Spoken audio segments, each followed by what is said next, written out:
Hello, everybody. So excited to be here. I'm a little jittery. I never drink caffeine, and I had a cappuccino this morning, so I kind of feel like just a heads up. Man, we love so much. We love being on here and connecting with you guys just because we feel like the Lord's put such a powerful message on our hearts, and we know that if people don't hear about this, then their lives are gonna not Stay. they're not gonna be like thriving and transformed. And I believe that everyone needs to know. So first of all, I'd just like to say, like, comment down in the bottom and tell us where you're from. Tell us say hi. Introduce yourself for other people that are watching this. We love interaction and Community. We love responding to your posts and everything. Also, if you want more videos like this, we have tons of trainings in YouTube. It's under Remy Harris, Remy Harris on YouTube. Go check it out, subscribe, and you'll get weekly trainings updated there, so it'll actually notify you when there's a new training. So today we're speaking about dreaming with God. Woo! This is so important, and we've seen this we've seen this in our lives, and we've seen this in other people's life. Christians can tend to go to the extreme of like serving God and going into self-deprecation. Unfortunately, we've both been there, and we know a lot of people that have been there and may still be there. But whenever you know that God sees you, that He's the one that placed dreams inside of your heart, desires inside of your heart, and that they matter to Him, that will actually begin to heal your heart and transform your life. Things that, hey Dad, things that you were struggling with will begin to fall off of you, whether that's control or rejection or shame, accusation, whatever that might be, because you don't feel unheard. You don't feel unloved at that point. You feel loved, you feel seen, you feel known, and you feel heard. Mm-hmm. And like, so here's the thing about dreaming with God and reawakening dreams. People will say a bunch of different things. Like, people will say, like, God never talks about that, that it's selfish, it's the flesh, and that God actually talks about, like, giving up your life. Well, we're actually not talking about selfish dreams. We're actually talking about God-given dreams. So these are the things that the Bible says, like, He's knit you together in your mother's womb. He's created you from the beginning. He also says he gives you the desires of your heart. Some people may interpret this differently, but I believe that means that He has actually made you so uniquely, and that He's literally placed things in your heart that are there for a good reason. And there's certain things like if you watch a movie about, let's say, space travel, and you just get so excited for some reason, and you're like, I want to become an astronaut or a scientist, or and that is there for a reason. Yeah. And it doesn't, because the place we can go wrong with that too is, hi Samson, is that we assume what it means. See, when we have a desire, it brings us on a journey with God, where we pursue open doors actively. At the root of it all, you have your dreams, but at the root of it all is your core need to be valued and your core need to be loved. And and it's not about like achieving something or doing something. It's that you actually have things that God has ordained, has placed in you. The world needs them. That the world needs, and you need to be seen in that. You need to be heard in that. You need to know that God, that God placed those there, and that he's championing you to see them come to pass. He wants to see you fulfill great things. He wants to see you walk like Jesus. He wants to see you set free and walking in your God-given calling. Yeah, really cool thing. If you think about it, Jesus lived 33 years on earth. Let's see. 30 of those years were him growing up, him learning a trade, memorizing scriptures, so basically going to school like we do. And then in 3 years of his life, he turns the world upside down with his purpose. And all that to be said is that he had all of this time where the things were building up. He was a mason. He was a carpenter, which, you know, I know we've all had jobs like that where we're like, well, what's the purpose of this? You know, it's paying the bills, but even Jesus had that, and knowing that that there's a purpose, there's a divine purpose in our life, and then not ignoring opportunities coming up. Too many of us have devalued our desires and our need for pursuing that purpose. You may have like even prophetic words spoken over you of like, you're made to do this. Thank you guys for the thumbs up. Tell me, like, right below some of your dreams and desires, things that have been there since the beginning. I just want you to comment below. Please, just like, as long, it doesn't matter, and we can talk about it. And you've delayed them too much. You've waited for someone to give you permission. And I want to tell you right now, this is me giving you permission. You need to step out in that prophetic word right now. You need to step out in that desire right now, even if it's a small step, because no one's going to do that for you. Mm-hmm. And you don't need the Lord to speak in an audible voice. That desire itself is a voice. And once you start walking towards it, say to the Lord,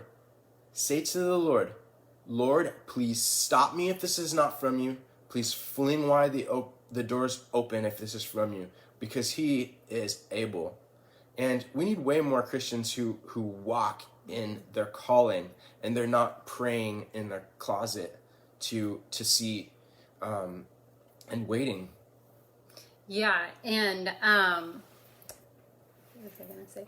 Oh yeah, so we have so many life experiences. I know so many Christians, this happens so often. You give your life to Jesus, you have the mountain high experience, you're following after Jesus, and then something happens.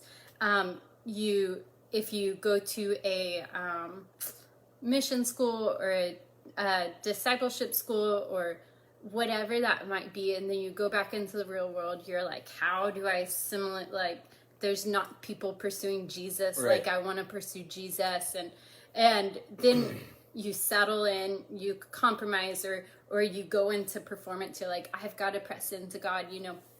But we believe that there's a sweet spot, and we want to create space, and we want to create community to help people come into that, into thriving in the relationship with God and transforming the world around them. And we believe that starts with your heart. And so I personally believe that there's people here today and people who are going to watch this in the future, right, who need to be told that your desires matter, that God sees that thing in your heart. And I'm so sorry for anyone who's dismissed it or discounted it. That wasn't fair, and that wasn't the Lord's heart. But that you can actually lean into those, and you know, it may not look like Rami was saying, you might have like prophetic words or dreams. So like one of my dreams is to have a mission space where we train and send people all over the world for the gospel. We don't have that yet, but as we lean into it, I can see God bringing it closer and closer to fruition. I don't know what it'll end up looking like, but I know that we're being faithful and we're stepping out. And quite honestly, like, I was thinking about this the other day. Ever since giving my life to the Lord, I've had people all over the world, like in Germany and Kansas City and Texas, everywhere, like prophesy over me, like healing over my life. And I'm getting she was gonna heal, right? That I would walk in helping people heal, right? And even like just breaking off trauma that would take years of counseling to break off. And you're kind of like in that place of, if you get a prophetic word, you're like, how is it gonna happen? Do I need to go out and pray for people? But the reality was, when it looked like it wasn't gonna happen, actually, and it, like, I had experienced my own trauma, and I was like, Lord, like, how do I heal people if I'm like needing healing myself? But as I walked faithfully through that journey and lean into the Lord and lean into the process, now my husband and I, because we've experienced lasting freedom and we know what actually works to sustain victory, we're getting to lead other people's and help other people break free from beliefs that might be hindering them, or cycles that they might be stuck in. I just want to say this out, like, I've heard a statistic that 70% of men in the church alone, this isn't even the world, but men in the church alone struggle with porn. Like, that's a big number. That's a huge number. And that needs to be talked about, because clearly people don't know how to get out of that cycle. And that's not counting women too that struggle with porn. Yeah, but we know that there is a way out, and we know that there is freedom, and it's worked for me. I never thought I would get out, but I'm completely free from porn. Yeah. Like, I can tell you that, like, so honestly, I'm completely free from looking at porn. And another thing is just like working through pain. Like, Christians can feel like, oh, I've got to live in victory. And victory is ours. There's this beautiful tension in the gospel of like victory and surrender. Jesus said that we would encounter suffering in the world. And so following Jesus doesn't look like being void of pain and heartache and heartbreak. It actually is that we have a comforter who's going to walk alongside us and lead us through it. And it's not shameful that you're struggling. It's not shameful that it's not shameful to walk through pain, to see struggle in your own life. But there are real answers, and God is really relational. He's not condemning you. He's not shaming you. He actually wants to draw you in close, and he wants. This is another thing, like, Christians can think like, oh, I just need to press into God. I just need to worship. I just need to pray. I just need to read the Bible. And all of those are amazing things. Really good things. But the reality is we were never meant to do life alone. So you will be able to come into a thriving relationship, to come into your destiny with the Lord whenever you actually bring people into your life and invite people in there. And I mean, like, real people who know how to help you walk through it. Because for so long, I had people in my life who I went to for advice, but they would tell me what I already knew and what I was already doing. I needed people who would give me real help, and like, actually, I didn't need information. I needed love, and I needed to know that these certain things in my heart actually matter.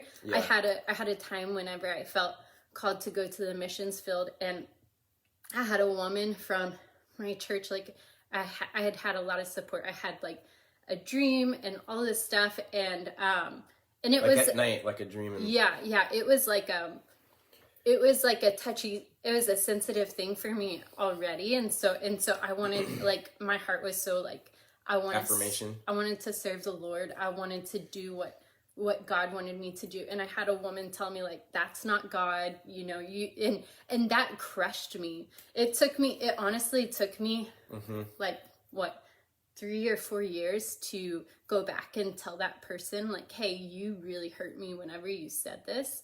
And getting to confront that pain head on actually liberated me like you couldn't believe. So I just want to take a moment.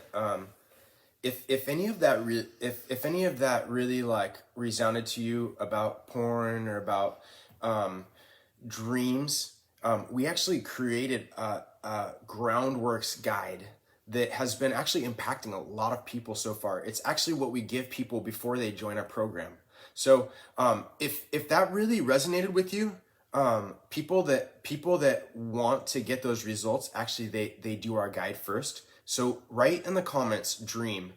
If you'd like us to personally send you the guide, I know that it's gonna super bless you. Or if you feel disconnected from your dreams and you feel like either God doesn't see them, life situations or circumstances have like discouraged you from believing that your dreams are within reach.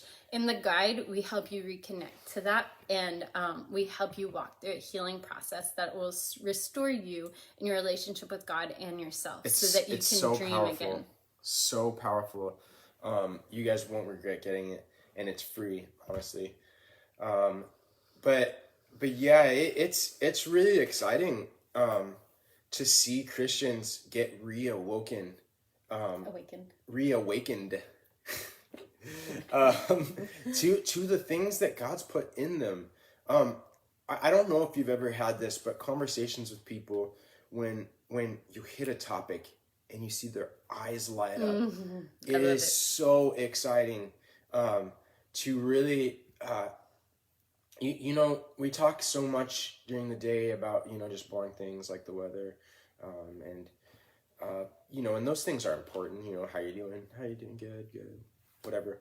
Those things are actually good, you know, but, you know, it's amazing to see people awake and living alive to the dreams, the purpose that God's put in their life.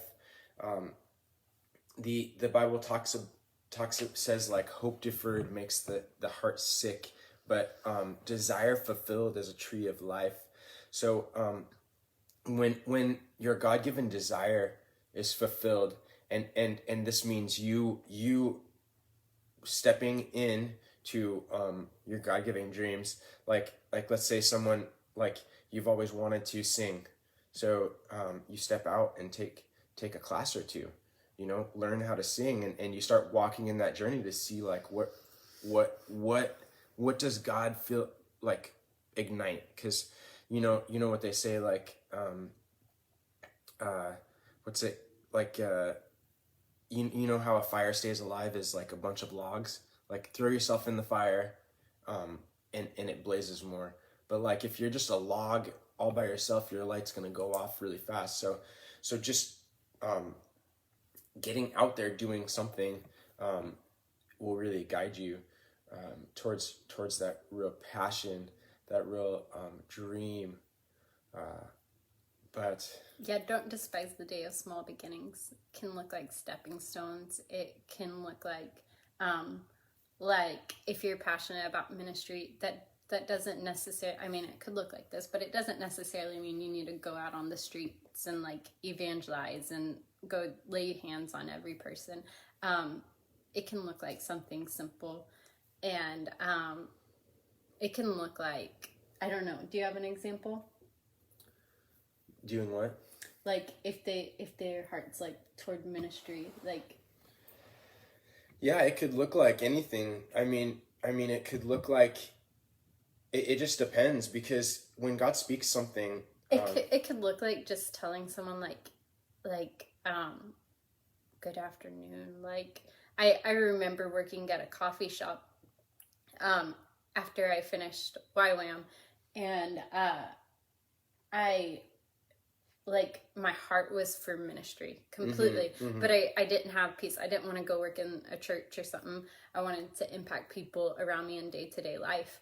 And I remember one day all of my bosses came to me and they're like, we had a woman call and email us and tell us that just you talking to her changed her whole day around.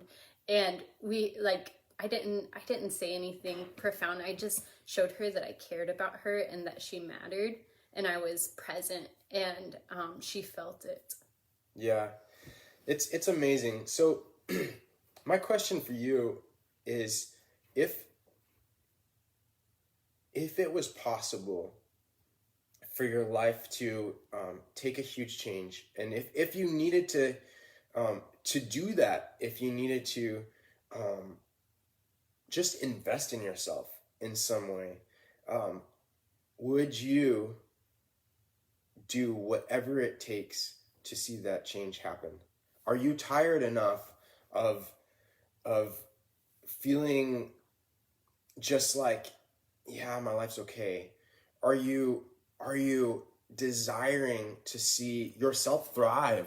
You know, are you wanting to feel vibrant in the morning? Are you wanting something to do that feels purposeful? You know, these are things we have to ask ourselves. And is it worth doing whatever it takes to get there? Right. It is. I mean, why would you do anything less than the thing that helps you thrive? So I'm going to challenge you right now, to take a step today that you've always wanted to do. You just walk on our courage, walk on our commissioning. I commission you today to step into a dream.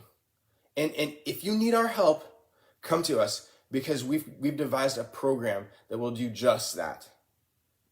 And say in the comments, me. Just comment me, because I'm going to tell you, I'm going to be honest with you. We have a 6-month program, and it will change your life. Yeah. But you have to be willing to take a step. Yeah, and you have to be willing to do hard work. It's not easy. It's not simple. It takes time and it takes intentionality, but the reward is amazing. You know, when Jesus went to the cross, it wasn't easy. Fulfilling his destiny. Yeah, fulfilling his destiny. He was bruised, rejected, beaten, all of these things. But the reward was incredible. Like, the reward was like overcoming death and the grave and new life for us. So yeah, hardship and entering into like a place of like, this is difficult, is worth it in the end. Yeah. And I guess my question for you is, why not today? Like, why does it have to be tomorrow? Why does it have to be next year? This is the Christmas present of the year. Yeah. Like, you finally doing whatever it takes to start walking in your destiny. Yeah. Or a Christmas present for someone else. Yeah, and we believe that that walking in your destiny, walking in your calling actually begins on the inside, that it's not just this outward, like, I achieved this thing, but it's like, in order to transform the world around you, you need to like heal your inner world, transform your inner world, and that will produce the outward change. Right. Yeah. Yeah, because you can't give anybody what you don't have. See, like, the greatest commandment is love God, the Lord your God, with all of your heart, soul, and mind, and love your neighbor as yourself. So you can't love people when you don't love yourself, or your love is limited to the measure that you love yourself with. Now, write me down in the comments, and we will connect with you. We have a free 15-minute call, And we really look forward to talking with you because we know that there are so many people longing to see their life change. And I'm talking about like people who already have it together. I'm talking about you who have already seen so much growth. You might be like thriving in your career, but you know there's just something a little bit more. There's something missing, and you're like, I'm gonna be all in this year, and I'm gonna start before the year ends because I'm making a statement. Yeah, or you could have a thriving relationship with Jesus, but you might have that one thing that you still struggle with. For me, It's keeping you back. Yeah, for me, when I first gave my life to Christ, that looked like I had overcome an eating disorder, and I didn't know how to have a healthy relationship with food, and so that was a struggle for me. If I would have had the resources that I have now back then, I could have saved myself so much like shame cycles and frustration and like self-discipline. I have a really healthy relationship with food now, but it didn't come through my self-discipline, or it didn't come through my ability at all. It like came through like a lot of grace and a lot of freedom. Yeah, there's so much freedom to be had, and it you know, there's such a journey with it, but like you could have that, you know, you could have a lot more freedom and not be bound, like it says in Galatians. Don't, like he talks about not going back to previous like beliefs that only bind you. See the law. People had been freed from Judaism and the legalism and the law, and they were starting the church, and people were getting freed, and they were and the Jews were trying to pull them back into what they previously believed, and but yeah, living in that freedom. So we're really excited that we got to chat with you guys. We love you. We bless you. We bless you. We look forward to talking with you. Yeah, and just to sign off, your dreams and your desires from the Lord, they matter, and God sees them. And we want to help you. We want to encourage you to run after them. Awesome.